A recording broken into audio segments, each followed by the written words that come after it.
Hello and welcome to another episode of the Football Fun Factory podcast. I'm Luke Chadwick and as ever joined by Football Fun Factory co-founders, football coaching gurus and all-round top guys, James Cutting and Jonny Martin. How are you both?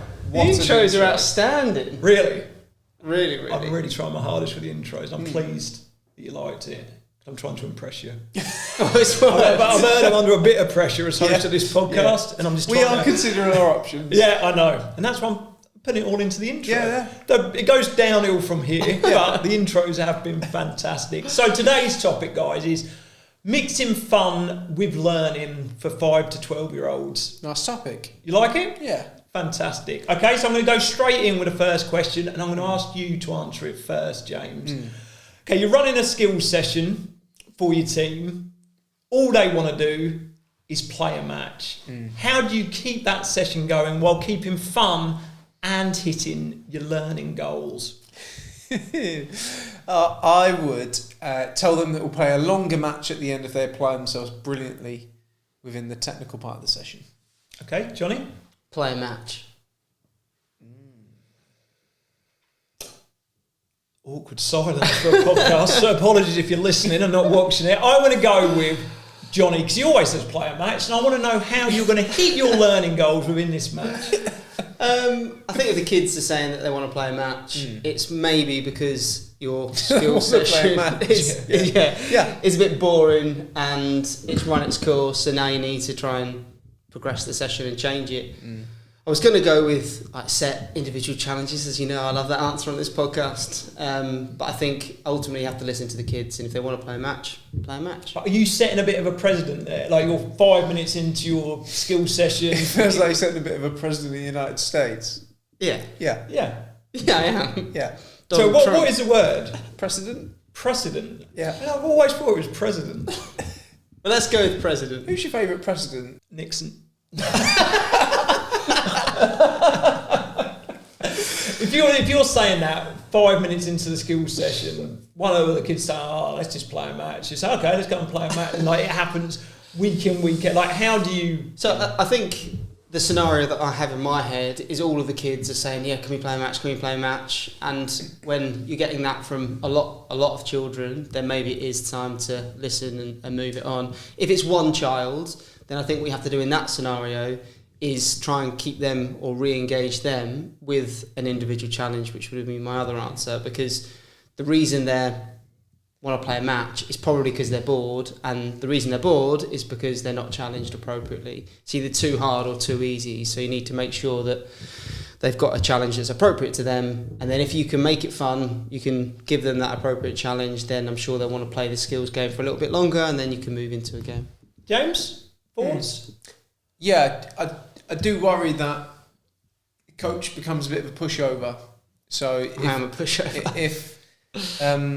If that happens one week, children cotton on very quickly. You know, if we just bug the coach and say we want to play a match, we get to play a match. So that's why I would go with my approach of then giving them a bit of a carrot of, we can play a longer match if we apply ourselves with this, because quite often you need to get the children to work on something, or it obviously depends on the age group, right? There's probably a couple of things you can do in the first place to avoid that from happening. It's probably worth mentioning. So first and foremost, play loads of matches in your training. Within our football fun and development sessions, we go like session, game. So we play loads of matches. We have arrival matches. They come in and then they're sandwiched with matches throughout the whole session. And when kids know that they're going to play a match in a minute, and they know that's how the session flows, they're less likely to ask. The other thing that you can do as well is tell the children how long you're going to play the game for. So if you say, right, we've got this skill session for 10 minutes and then we're going to go into a match, the children then understand and can prepare themselves, right, we're going to do this for 10 minutes and then we're going to go into a game, without telling them what they're going to do in the session or when they're going to play a match. That's when you then get people asking you like more often. And then at least when you've said that at the start, we're going to play for 10 minutes, then we're going to go into a match. When a child does ask you after 5, we're going to play a match yet? Or we've got 5 minutes left and then we're going to go into one. So I want to see your best skills for the next 5 minutes. So I suppose the key is for for that session to be as fun and enjoyable as possible, and it doesn't get to that point where the children aren't engaged and they're asking to play the match. Yeah, definitely. Yeah, it's just got to make everything as fun as possible. Fantastic. 1-0. 1-0. Solid start. Work to do. Mm-hmm. Question 2. Question 2. All rhymes. Nice. Ready? Yep.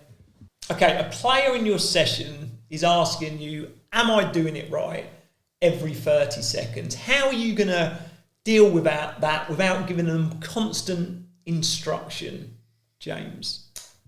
Beat them to it with some positive feedback, positive praise. Positive feedback, positive praise, Johnny? Can I ask a follow-up question to the question? He's been asked a question. Are they doing it right? Good question. Are they doing it? Yeah. Then James should win the point because that is the perfect answer. Can you answer the question, please, or it just ruins the game? I would say yes, you're doing it right. Okay, James, well done. 1-1. Thanks. Tell us a little bit more. So if you know, the chances are that if a child is asking, am I doing it right, it's because they're conscious of the fact they might not be, their confidence may be low, therefore build their confidence.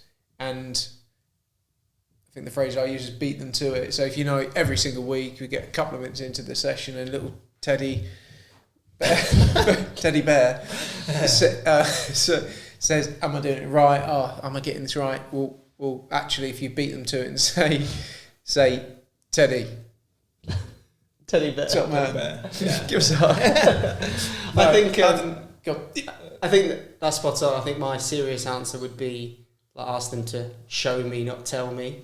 I think if you then say, show me Teddy, brilliant, carry on, and then say to the children, right, I want everyone to show me their skills or show me that they can do this challenge, then I think using that language helps them understand that maybe not to keep asking if they're doing it right, but that without doubt is the best thing to do, is just to offer that positive reinforcement and beat them to it, because they don't need to ask the question then. To argue against my own point, what if then... You already won the point. Don't do it. Concede the point. Trying to give it back to Johnny. I don't want it. If then you're having to do that and then the child still asks, am I doing it right? And also, they almost like might recognise the fact, if they're a particularly clever child, that you're giving them that extra praise, and other children might recognise that too. So if within the first couple of minutes of the session I'm always praising this child, could that negatively affect the other kids in the session and think, oh, why is he always giving Teddy that positive feedback? So I think it's got to be to everyone, hasn't it? I think if you can do that, so like, well done Teddy, well done James, well done Bear. And then you called him by his second name. Sometimes. But I think you have to almost do that as quick fire and like give it to 3 or 4 people, so then it doesn't just feel like, oh, it's always Teddy that's getting the praise. And is it possible of dealing with that if it's Teddy that's doing it sort of every week? It's the same. Am I doing it right? Is there a way of talking to Teddy and sort of saying, like, if you weren't doing something right, I'll tell you, just like as a way. Yes, Teddy, stop. I think that's the way to do it, is to say, right, I want you to show me. And I think when you're setting the challenge, you can just frame it in that way. We talk about framing a lot. It is just how you deliver it and how you set it up. But you say to the children, right, I want everyone every 10 steps to complete a step over, whatever the challenge is that you set them. I want you to show me, off you go. Then straight away they know that's what they need to go and do. The other thing you can do is like get them to maybe call out their name every time they do the trick or a skill, or their favourite football team, or whatever it may be. So then actually his focus is then not on just, am I doing it right? He's then got a different thing to shout, and then everyone's doing it. Really good point, but an even better point for you, James. 1-1. You're running a game. You've got one player who is absolutely dominating it, leaving other children disengaged. How are you going to manage that so everyone gets something out of the game? Johnny? Is it a game or a match? A match. Are they on your team or are they on the other team? You're the coach.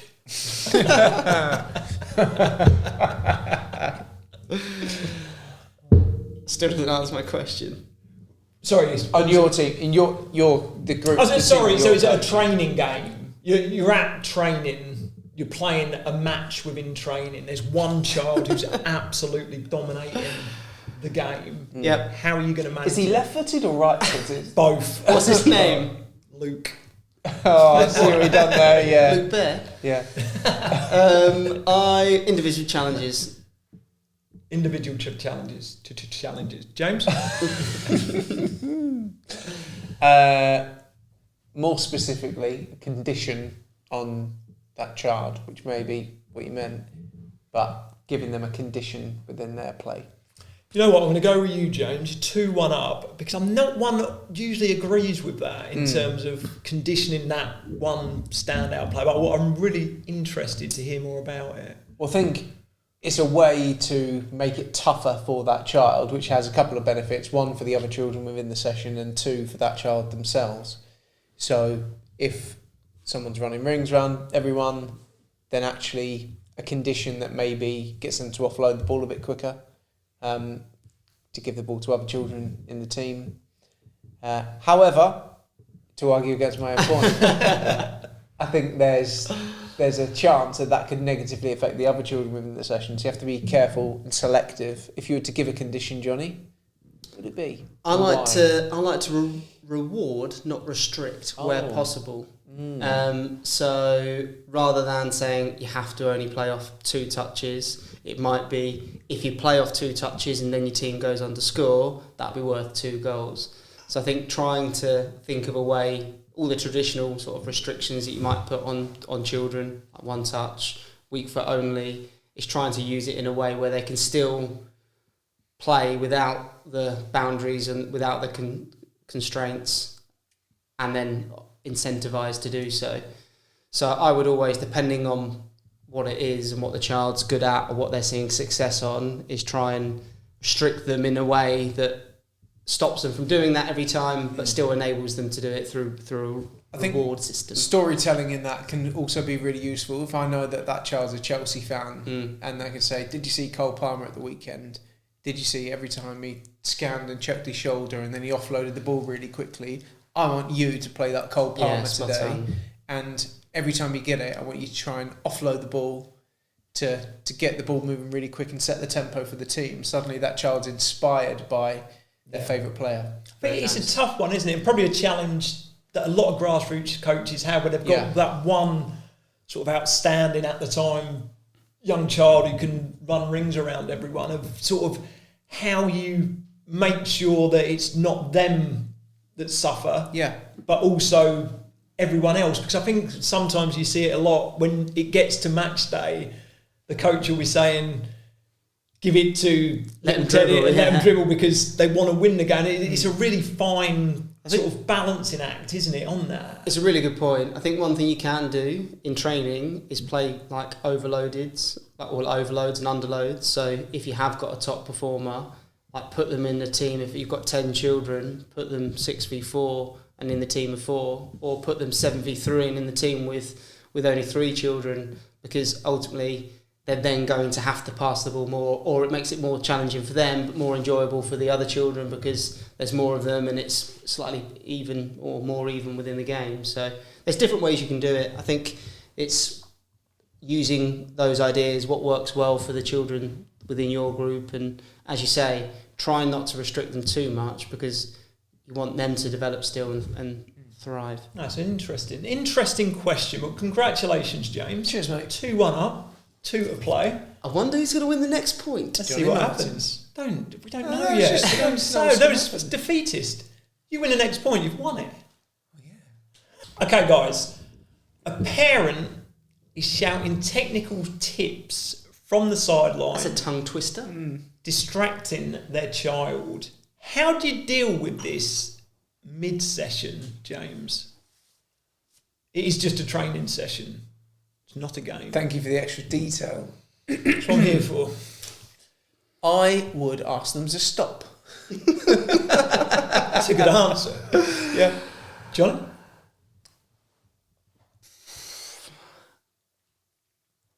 You have to win this point. You have to come up with something. Think.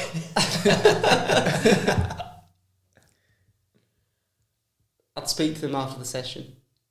Speak after the session. tell It's them really to difficult. stop? You're in a really Such tough a spot. Because Johnny's deliberately given a terrible answer. Because I'm. You know what I'm going to do? Go on. To heck with it. Go on. 3-1. 3-1. First time ever. Stop press. No. Stop press. No one else is going to watch the rest of the podcast now. Let's cut there. We're going to have to refilm this. No. I've got you. Your answer wasn't good enough. No. I think he did it on purpose. There's nobody gives an answer like that. What's the saying about on purpose? something about a swallow and a summer? One swallow, one summer. James, tell us more. You've won the game. I didn't finish you got the biggest win ever in Football Fun Factory podcast history. Could be 4-1. Imagine you may as well. Imagine it. Well, tell us more about telling them to stop. How? What are you going to say? Just say, Tim, stop with your technical tips. I would. I just think Tim needs educating, because if you don't catch it in the moment, I think it's just politely, calmly. It's not helpful. I'm trying to coach the team. So it's not a case of like you're coaching at the side, Tim's over there, and you're like, Tim, stop with your technical tips. It's training. On a Tuesday, you'd go there and speak to him, like not shouting across the pitch. Obviously, go and say, like, Tim, I don't think this is really helping.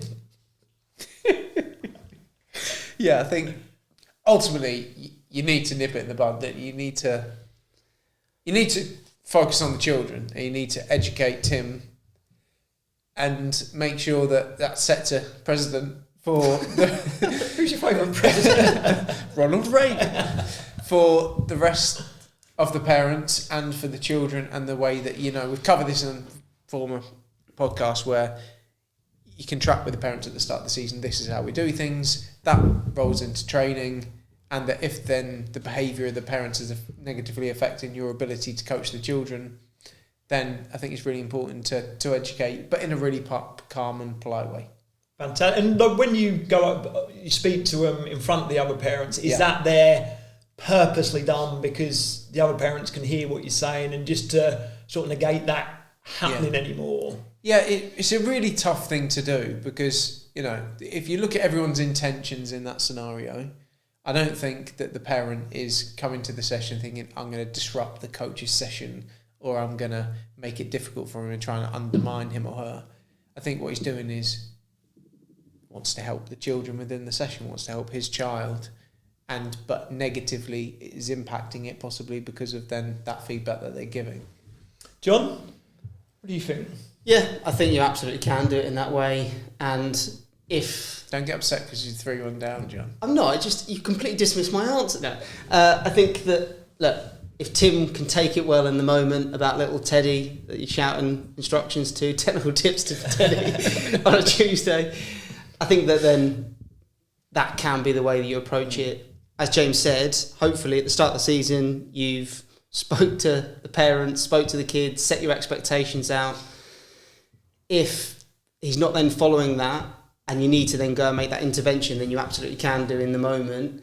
It may not be appropriate to do it in the moment, because one thing I will say is, I may contradict myself what I've said on previous podcasts, but ultimately in that moment, the rest of the children are then going to suffer, because you're having to go over and speak with Tim in that scenario, in that moment, and then you're not actually coaching the session for the rest of the kids. So it's just getting the balance right, depending on how much of an issue it is. What I was trying to say earlier on about the one swallow doesn't make a summer, if that's even a saying, I don't even know. But ultimately, if he's affecting that child and distracting them in that 10-minute match in training, it's not really going to change the trajectory of that child's development over a long period of time. So in that scenario, I think it probably can be picked up after the session. Whereas previously what we spoke about, if it's on a match day and they're shouting loads of information on and it's really distracting, then you might go over and have that conversation in the moment. And do you think it'd change how you dealt with it if you knew like Tim is a bit of a nightmare, like it's not going to help? That's typical Tim Thompson, isn't it? How long have you been thinking of that? Yeah, I think if Tim does this every week, then Tim needs some sort of intervention for the good of the children. you Yeah. know. But it all comes back to how you contract things and how you set things up at the start of the year. But And the individuals, isn't it? There are so many different variables in this example, and all of them, of course. Like when we're answering these questions, that's why sometimes we probe for a little bit more detail. But ultimately, if it's lacking, hopefully the answers that we're giving in this question and throughout all the podcasts give some people an insight into how you might deal with a certain situation. Every scenario, every situation will be slightly different with different people, and that's where it makes it really difficult to know exactly how to deal with it in that moment. But I think there are a couple of approaches that would work. You can always ask Tim if he wants to be assistant coach. It's an idea. He wants to. You're right what you say there about like what you are offering is detail, and in this episode I think you'll have to agree James has offered a lot more detail, being 3-1 up with one question to go. I don't agree. The facts speak for themselves. Last one's worth 3 I had. Go on. Yeah. Okay, last question's worth... That's a new show. That's a new game show. Okay, let's go for it. This is the biggest question in Football Fun Factory podcast history. It's worth 3 points. You're 3-1 up. 3-1 up. So you will lose. I don't understand why you agreed to this. I will lose 4-3, Yeah, so you agreed to it. Yeah. It's fine. So... It makes it more interesting because we've never been in this situation before. Yeah, no, it does make it fantastic, in my opinion, as a host. I'm absolutely buzzing for this question. Okay, I'm going to start with you, James, because you've got a commanding lead, but you've obviously give Jonny the opportunity to win the show. Yeah. Okay, the children... the game show. The children are within the session and they're having loads and loads of fun. Yeah. Great. But... wait. There's always a but. Their technique is slipping. How are you going to keep, obviously, fun in the session, Okay. but raise the standards of the Technique is slipping. I hate to say it, but I feel like I need a bit more information. Can we have like... Scenario. Yeah. Okay, so you're within the session. Yeah. The kids are charging around. They're laughing, having fun. A little bit of messing about's creeping in. Okay. Ball's going out the area. Yeah. You want them to keep having fun. Yeah. The standards, like, I need a better standard. How are you going to deal with that? But we want them to have fun, don't get me wrong. Okay. So it's the, We've got to the balance between fun and actually development as well. Yeah. I'd reward technical success. So I'd reward, to Jonny's point earlier, rather than put a condition in it, I would give them an upside. For example, if you make X number of passes and score. So if we're giving the ball away, the ball's going out of play, not keeping possession, that's something that's really important to us. If we make 5 passes and score a goal, that's 5 goals. If you make 6 passes and score a goal, that's 6 goals. Okay, John? I'd notice and praise the technical aspects that I want to see within the children to tighten it back up, and reward those through driving it through my voice and the praise that I offer the children. Oh, no. I can't believe I'm going to do this. No. Because you had the game set and match. Yeah. And you've thrown it away. Yeah. Because Jonny has given... He knows what he's doing. Yeah. He has come back to win. I'm just creating the environment for him to excel. He's won a best of 5 for free. I don't know how that's possible. Go ahead, John. It's a brilliant answer. Tell us a little bit more about it. What I try and do within my sessions is always notice and praise, typically like effort-based praise. So those children that are trying the hardest, maybe those children that are listening really well, because I want to encourage those traits within the children when I coach. However, if you then need to try and encourage children to improve their technique or those types of things, children are copycats and they want your attention half the time. So if you're able to then offer positive praise, notice and praise and acknowledge really good technique. So James is keeping the ball inside the area, Teddy and Tim... James is keeping it inside the area. Yeah, sorry. That's why I'm so surprised in my voice. Teddy and Tim are staying on the ball and taking really close touches. If you're acknowledging and recognising those things with projecting your voice and saying that so the whole group can hear, then you'll then get copycats within the group that then will start to do the same because they want that praise from you. So I'll make it more technical based rather than effort based. And in terms of obviously Football Fun Factory specific, where we always talk about sort of fun coming before development, and we talk about like this question where the kids are all having fantastic fun, but you as a coach want to sort of rein it in so there's development coming from it as well. Like in a Football Fun Factory session, would there be a need to change it at all if all the children are having fun? Yeah, I don't think you need to ever change anything. I think you can just subtly make small adjustments that will then get the outcomes that you want. So by doing what I suggested, you're not going to change the whole session. It's not ripping it up. It's not stopping it and making any conditions or new rules to the game. It's just trying to steer them back into what we want. Fun comes first within our sessions. Well, safety's first, fun and development.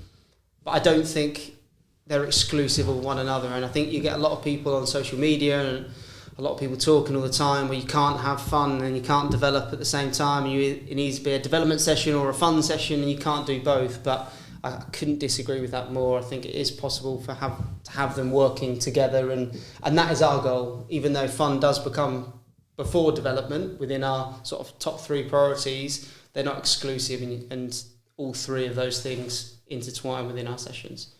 James, I know that you're down at the moment. I mean, this has been a crazy episode of the Football Fun Factory podcast. Bonus point, if you get the question right at the end, the fun fact. Oh.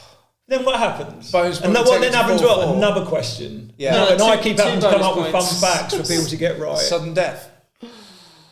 We're not trying to, No, it's fine. Thunder. It's fine. Any thoughts on that? I mean, it's an excellent answer by Jonny.